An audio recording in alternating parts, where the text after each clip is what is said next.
Versão revisada, o Novo Testamento.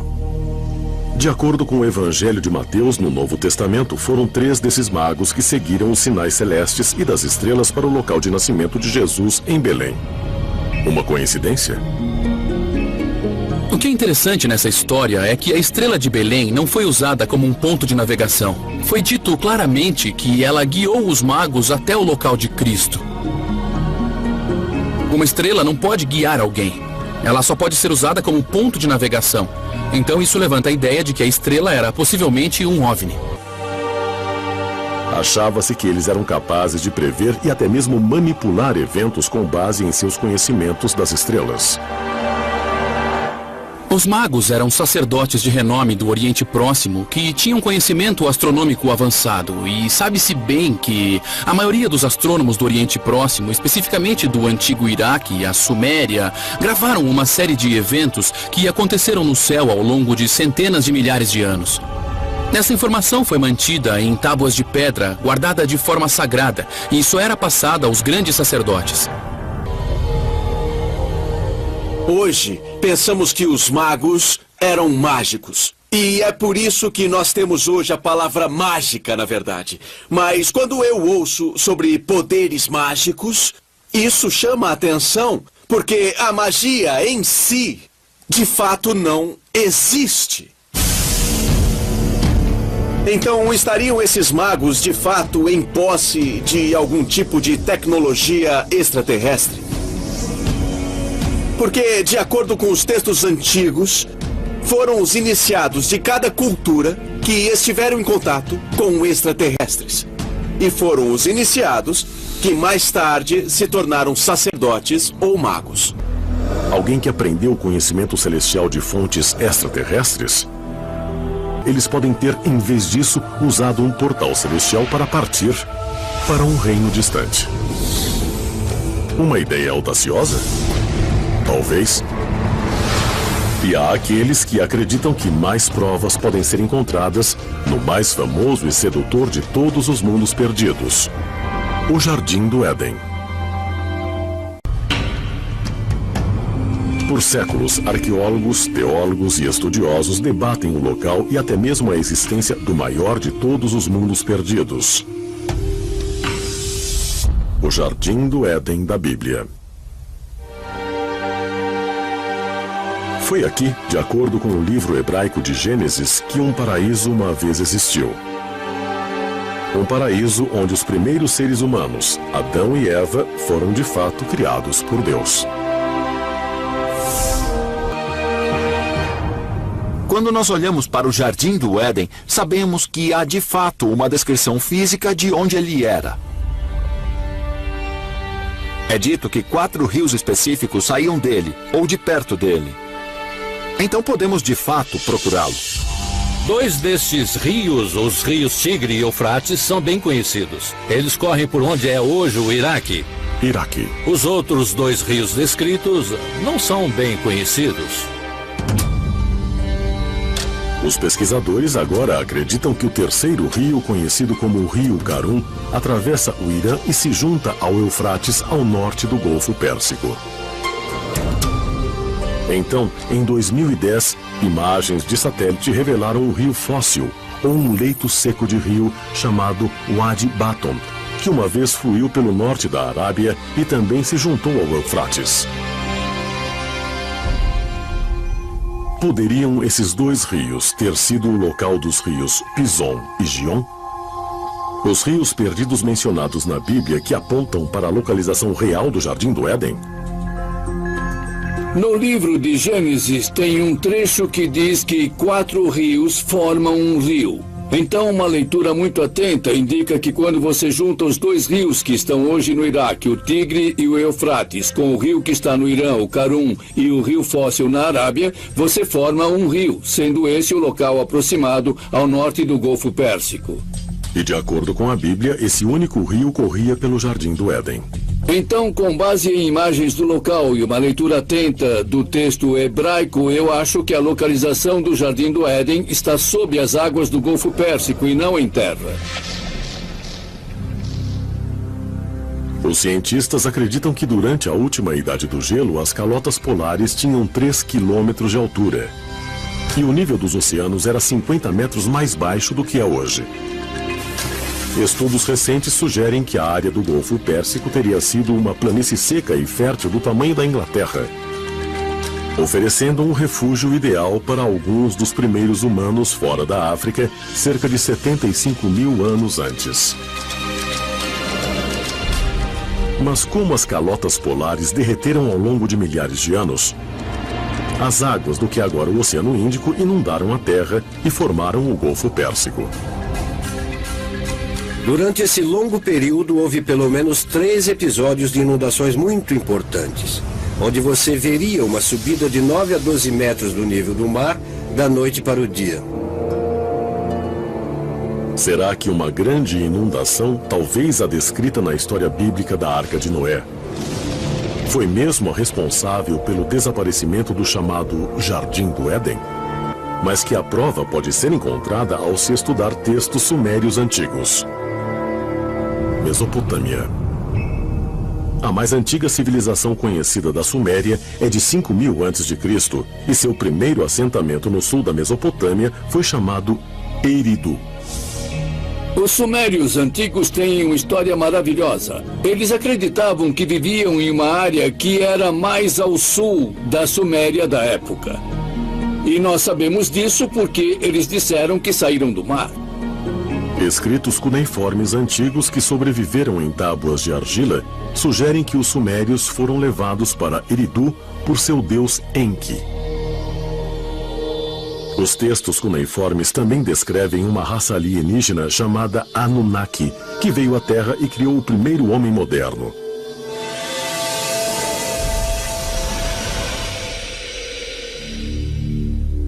Adão, em sumério ou num sumério bem antigo, significa um pequeno povoado rural. Eva, entretanto, não é em sumério. Eva é em árabe e nas línguas semitas significa aquela que dá à luz. A palavra Éden é uma palavra pré-suméria e significa plano.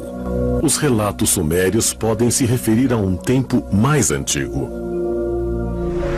e a uma planície fértil distante, agora perdida sob as águas do Golfo Pérsico.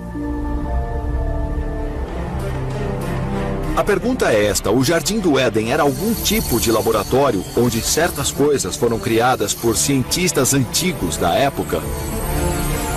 E se a humanidade foi criada em um Jardim do Éden, então é claro que quem estava criando isso não era um ser humano, era outra coisa. Então é possível que o Jardim do Éden estivesse localizado aqui no planeta Terra? Sim. Mas era uma localização geográfica específica? Não sei, não tenho certeza. Pessoalmente, eu estou mais inclinado à ideia de que o Jardim do Éden era algum tipo de ambiente fechado em algum lugar na natureza. Mas com certeza era algum tipo de laboratório, de onde se originou o homem moderno. Acredita-se que a religião zoroastriana, uma fé antiga baseada nas forças opostas do bem e do mal, fundada antes do século VI a.C., seu principal deus é o criador Ahura Mazda. Ahura Mazda parece ser responsável pelo controle do que acontece aqui na Terra. Há várias maneiras de interpretar isso. Uma delas é que ele representa um tipo de forma mais elevada da consciência universal. Mas outra é que representa uma inteligência extraterrestre que nos supervisiona. Vários textos sagrados da antiguidade falam de um conhecimento dado à humanidade pelos extraterrestres, também conhecidos como deuses da antiguidade. O deus dos céus, Ahura Mazda, poderia ser um ser avançado de outro mundo? Ele teria fornecido a tecnologia necessária para que seus seguidores construíssem esse labirinto complexo como proteção de um desastre ambiental. E no segundo capítulo do texto sagrado dos zoroastrianos, o Vendidá, Ahura Mazda salva a humanidade de um desastre ambiental mundial, como na história de Noé, no Velho Testamento. O grande profeta Ima foi instruído a construir um refúgio subterrâneo parecido com Derinkuyu, pelo Deus dos céus Ahura Mazda. De acordo com os textos sagrados, Yima construiu uma cidade subterrânea de vários andares para proteger um seleto grupo de pessoas e animais, não de uma inundação, mas de uma era do gelo global. O Vendidá chama de inverno maligno. De acordo com climatologistas renomados, a última era do gelo ocorreu aproximadamente 18 mil anos atrás e terminou por volta de 10 mil a.C. Será que Derinkuyu teria sido construída como abrigo contra um inverno global devastador? Ou há a possibilidade de um motivo mais sinistro para a existência de Derinkuyu? Alguns dizem que há pistas no sistema de segurança em comum da cidade subterrânea. Portas de 500 quilos sobre rodas que permitem que elas sejam abertas por uma só pessoa, mas só de um lado.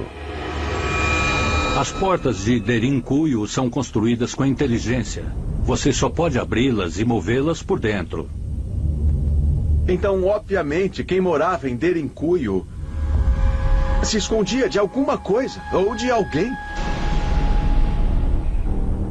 De acordo com os textos zoroastrianos antigos, Ahura Mazda vagava pelos céus em uma carruagem divina e guerreava com seu inimigo eterno, Angra Mainyu, o demônio da destruição. Duas forças extraterrestres em batalha pelo controle da Terra e de seus recursos.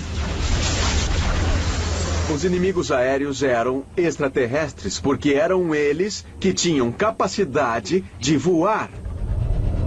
Eles tinham acesso àquelas máquinas sobre as quais lemos em toda a cultura antiga pelo mundo. Quando você observa a tradição zoroastriana, também vê evidências de que acontecia uma batalha extraterrestre entre facções guerreiras.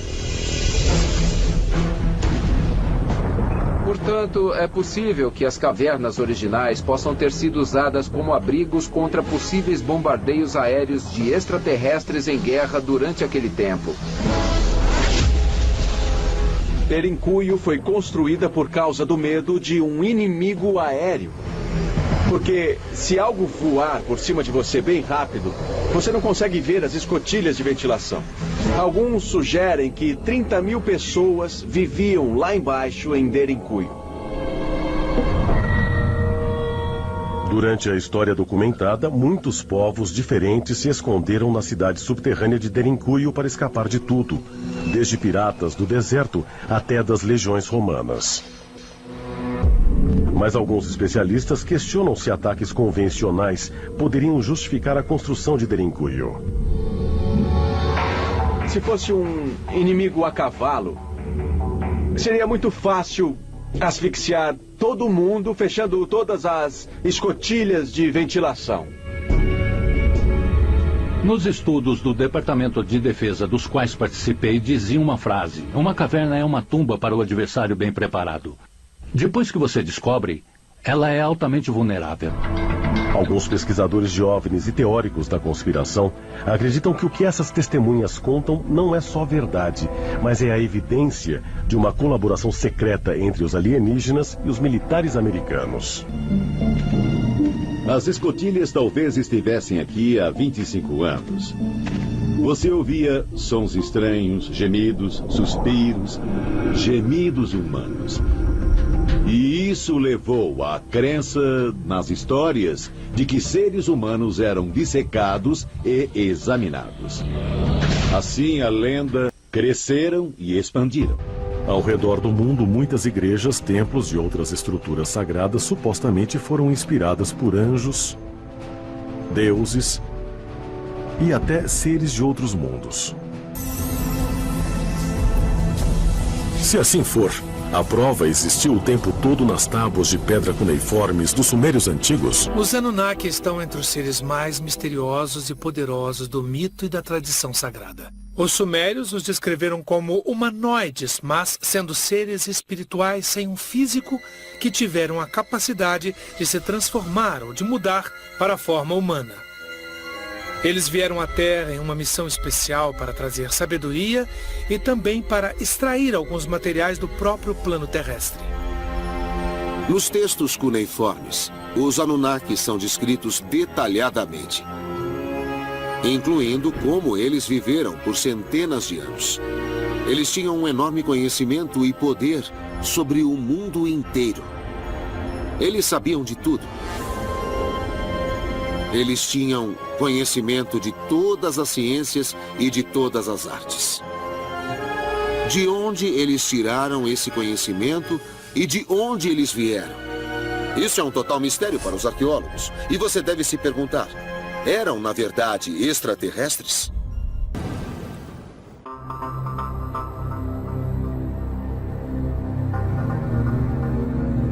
Shuruppak, centro-sul do Iraque, 1931. Enquanto cavavam nessa antiga cidade suméria, os arqueólogos encontraram o que acreditam ser uma prova concreta de uma inundação de cerca de 2.900 anos antes de Cristo. De acordo com os relatos da lista real sumeriana, o rei Ziusudra foi o último governador sumério antes de haver um grande dilúvio na Terra. As escavações da grande cidade de Shuruppak tiveram início em 1931. E foi a partir dessas escavações que eles começaram a juntar a história do rei Ziusudra. Na cidade de Shuruppak, achamos depósitos de sedimentos que parecem demonstrar ter havido uma inundação cerca de 2.900 anos antes de Cristo. Essa é uma ligação que mostra que o dilúvio bíblico pode ser um fato verídico e de um jeito que consigamos, enfim, provar essa veracidade. Muitas culturas antigas têm a história do dilúvio, que é intrigante.